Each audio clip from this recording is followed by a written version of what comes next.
नमस्कार दोस्तों, स्वागत है आपका हरिओम नगरी में। 12 ज्योतिर्लिंगों में से इस वीडियो में मैं बाद के 6 ज्योतिर्लिंगों के बारे में बताने जा रही हूँ। बाकी पहले के 6 ज्योतिर्लिंगों को मैंने इस वीडियो के पार्ट 1 में बताया है। अगर आपने वह वीडियो नहीं देखा है तो मैंने इस वीडियो के डिस्क्रिप्शन में उस वीडियो का लिंक दिया हुआ है। आप उस लिंक पर क्लिक करके वह वीडियो देख सकते हैं। 7वां है श्री काशी विश्वनाथ ज्योतिर्लिंग। यह ज्योतिर्लिंग उत्तर भारत के प्रसिद्ध नगर काशी में स्थित है।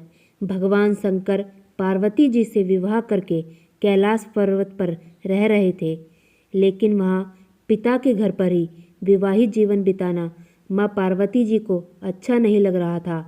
एक दिन उन्होंने भगवान शिव जी से कहा, आप मुझे अपने घर ले चलिए, यहाँ रहना मुझे अच्छा नहीं लगता। सारी लड़कियाँ शादी के बाद अपने पति के घर जाती हैं, मुझे पिता के घर में ही रहना पड़ रहा है। ऐसा माँ पार्वती जी ने इसलिए कहा क्योंकि वह पर्वतराज हिमालय की पुत्री थी। तब भगवान शिव जी ने उनकी यह बात स्वीकार कर ली और माता पार्वती को साथ लेकर अपनी पवित्र नगरी काशी में आ गए। यहाँ आकर वे विश्वनाथ ज्योतिर्लिंग के रूप में स्थापित हो गए। 8वां है श्री त्र्यंबकेश्वर ज्योतिर्लिंग।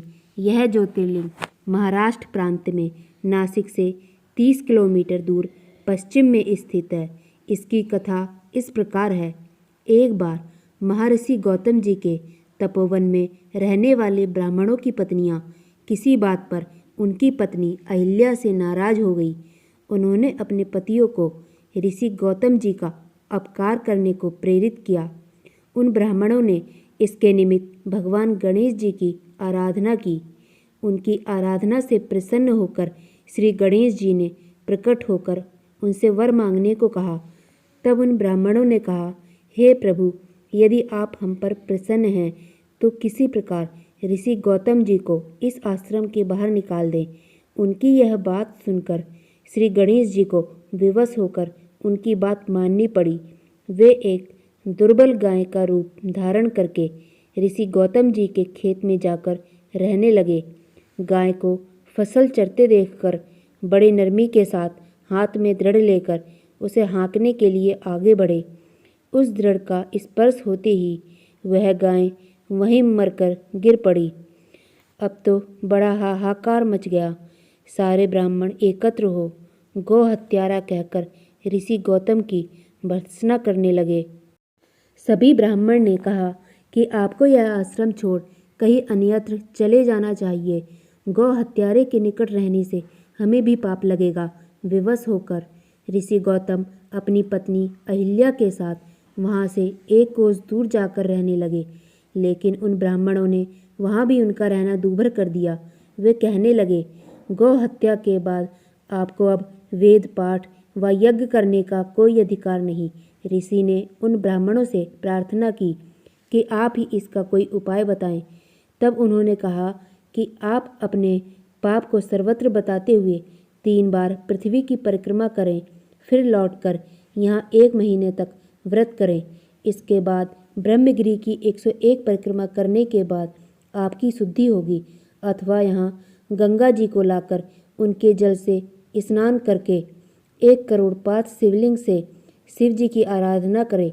इसके बाद पुनः गंगा जी में स्नान करें। फिर 100 घड़ों के पवित्र जल से पार्थ शिवलिंग को स्नान कराने से आपका उद्धार होगा। ब्राह्मणों के कथानुसार महर्षि गौतम जी ने सारे कार्य पूरे किए। उन्होंने अपनी पत्नी के साथ पूर्णतः तल्लीन होकर भगवान शिव जी की आराधना की। इससे प्रसन्न हो भगवान शिव जी ने प्रकट होकर उनसे वर मांगने को कहा। ऋषि गौतम ने कहा, आप मुझे गौ हत्या के पाप से मुक्त कर दें। तब शिव जी ने कहा, हे गौतम, आप सर्वथा निष्पाप हो। गौ हत्या का अपराध आप पर छल पूर्वक लगाया गया था, अतः मैं उन ब्राह्मणों को दंड देना चाहता हूँ। इस पर महर्षि गौतम जी ने उन्हें क्षमा करने की प्रार्थना की। उन्होंने शिव जी से वहाँ हमेशा निवास करने की प्रार्थना की। शिव जी उनकी बात मानकर वहाँ त्र्यंब ज्योतिर्लिंग के नाम से स्थित हो गए। गौतम जी द्वारा लाई गई गंगा जी भी वहाँ पास में गोदावरी नाम से प्रवाहित होने लगी। 9वां है श्री वैद्यनाथ ज्योतिर्लिंग। यह ज्योतिर्लिंग झारखंड प्रांत के संथाल परगना में स्थित है। इसकी कथा दशानन रावण से जुड़ी है। एक बार दशानन रावण ने हिमालय पर जाकर भगवान शिव के दर्शन प्राप्त करने के लिए घोर तपस्या की। तब भगवान शिव अति प्रसन्न और संतुष्ट होकर उनके समक्ष प्रकट हो गए। फिर अत्यंत प्रसन्न होकर उनसे वर मांगने को कहा। दशानन रावण ने वर के रूप में भगवान शिव जी से शिवलिंग को अपनी राजधानी लंका ले जाने की अनुमति मांगी। भगवान शिव जी ने उन्हें यह वरदान दे दिया। दशानन रावण उस शिवलिंग को उठाकर लंका के लिए चल पड़े। चलते चलते मार्ग में उन्हें लघुशंका करने की आवश्यकता लगी। उन्होंने उस शिवलिंग को एक अहिर के हाथ में थमा दिया। फिर रावण लघुशंका के लिए चल पड़े। उस अहिर को शिवलिंग का भार बहुत अधिक लगा तो उसे संभाल न सके। विवश होकर उन्होंने शिवलिंग को वहीं भूमि पर रख दिया। दशानन रावण जब लौटकर आए तब बहुत प्रयत्न करने के बाद भी उस शिवलिंग को उठा नहीं पाए। अंत में थककर उस पवित्र शिवलिंग पर अपने अंगूठे का निशान बना दिया। अंत में वह उसे वहीं छोड़कर लौट गया। यही ज्योतिर्लिंग आज श्री वैद्यनाथ के नाम से जाना जाता है। 10वां है श्री नागेश्वर ज्योतिर्लिंग। भगवान शिव जी का यह ज्योतिर्लिंग गुजरात प्रांत के द्वारिकापुरी से लगभग 17 मील की दूरी पर स्थित है। धर्मशास्त्रों में भगवान शिव जी नागों के देवता हैं। नागेश्वर का पूर्ण अर्थ नागों का ईश्वर है। भगवान शिव जी का एक अन्य नाम नागेश्वर भी है। इसकी कथा इस प्रकार है। सुप्रिय नामक एक बड़ा धर्मात्मा और सदाचारी वैश्य था। वह भगवान शिव का अनन्य भक्त था। उनकी इस शिव भक्त से दारुक नामक एक राक्षस बहुत क्रुद्ध रहता था। एक बार सुप्रिय नौका पर सवार होकर कहीं जा रहा था। उस दुष्ट राक्षस दारुक ने यह उपयुक्त अवसर देखा। उसने उस नौका पर आक्रमण कर दिया। उसने नौका में सवार सभी यात्रियों को पकड़कर अपनी राजधानी में कैद कर लिया। सुप्रिय कारागार में भी अपने नियम के अनुसार भगवान शिव जी की पूजा आराधना करने लगा। उसने तत्काल अपने अनुचरों को सुप्रिय तथा अन्य सभी बंदियों को मार डालने का आदेश दे दिया। सुप्रिय उसके इस आदेश से जरा भी विचलित और भयभीत नहीं हुए। वह एकाग्र मन से अपनी और अन्य बंदियों की मुक्ति के लिए भगवान शिव से प्रार्थना करने लगे। उनकी प्रार्थना सुनकर भगवान शंकर जी उस कारागार में एक चमकते हुए सिंहासन पर ज्योतिर्लिंग के रूप में प्रकट हो गए। उन्होंने इस प्रकार सुप्रिय जी को दर्शन देकर अपना पशुपति अस्त्र भी प्रदान किया। इस अस्त्र से राक्षस दारुक का वध करके सुप्रिय शिवधाम को चले गए। भगवान शिव जी के आदेशानुसार ही इस ज्योतिर्लिंग का नाम नागेश्वर पड़ा। 11वां है श्री रामेश्वर ज्योतिर्लिंग। यह ज्योतिर्लिंग तमिलनाडु राज्य के रामनाथपुरम नामक स्थान पर स्थित है। इस ज्योतिर्लिंग की स्थापना मर्यादा पुरुषोत्तम भगवान श्री रामचंद्र जी ने की थी। इसलिए इस ज्योतिर्लिंग को भगवान श्री राम जी का नाम रामेश्वर दिया गया है। जब भगवान श्री रामचंद्र जी लंका पर चढ़ाई करने के लिए जा रहे थे तब उन्होंने इसी स्थान पर समुद्र की बालू से शिवलिंग बनाकर उसका पूजन किया था।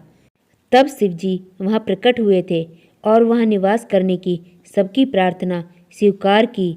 तभी से यह ज्योतिर्लिंग यहाँ विराजमान है। 12वां है श्री घृष्णेश्वर ज्योतिर्लिंग। 12 ज्योतिर्लिंग में यह अंतिम ज्योतिर्लिंग है। यह घुश्मेश्वर के नाम से भी प्रसिद्ध है। यह महाराष्ट्र में संभाजी नगर के दौलताबाद के पास स्थित है। इसकी कथा इस प्रकार है। दक्षिण देश में देवगिरी पर्वत के निकट सुधर्मा नामक एक अत्यंत तेजस्वी व तपोनिष्ठ ब्राह्मण रहता था। उनकी पत्नी का नाम सुदेहा था। उन दोनों में परस्पर बहुत प्रेम था, लेकिन उन्हें कोई संतान नहीं थी। उन्होंने सुधर्मा से अपनी छोटी बहन से दूसरा विवाह करने का आग्रह किया। सुधर्मा अपनी पत्नी की छोटी बहन घुस्मा को ब्याह कर अपने घर ले आए।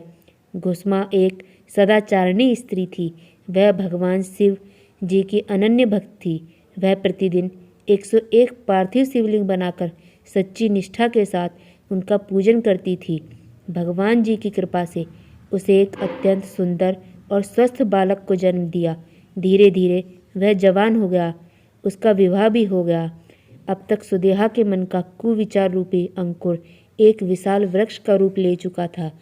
अंत में उसने एक दिन घुसमा के पुत्र को रात में सोते समय मार डाला।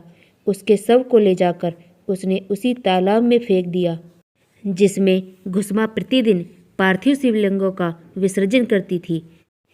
सुबह होते ही सबको इस बात का पता लगा, लेकिन घुसमा नित्य की भांति भगवान शिव जी की आराधना में तल्लीन रही।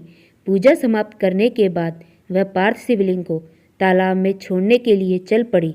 जब वह तालाब से लौटने लगी, उसी समय उसका पुत्र तालाब के भीतर से निकलकर आता हुआ दिखाई पड़ा। उसी समय भगवान शिव जी ने भी वहाँ प्रकट होकर वर मांगने को कहा। घुसमा ने हाथ जोड़कर भगवान शिव जी से कहा, यदि आप मुझ पर प्रसन्न हैं तो मेरी उस अभागिन बहन को क्षमा कर दे। आपकी दया से मुझे मेरा पुत्र वापस मिल गया। आप लोक कल्याण के लिए इसी स्थान पर हमेशा के लिए निवास करें। भगवान शिव जी ने उसकी यह दोनों बातें स्वीकार कर ली। भक्त घुसमा के आराध्य होने के कारण वे यहाँ घुसमेश्वर महादेव के नाम से विख्यात हुए। अगर आपको ये जानकारी पसंद आई हो तो please like, share and subscribe जरूर करें और बेल आइकन को जरूर दबाएं, जिससे आपको हमारी आने वाली सभी वीडियो का नोटिफिकेशन मिल सके। धन्यवाद।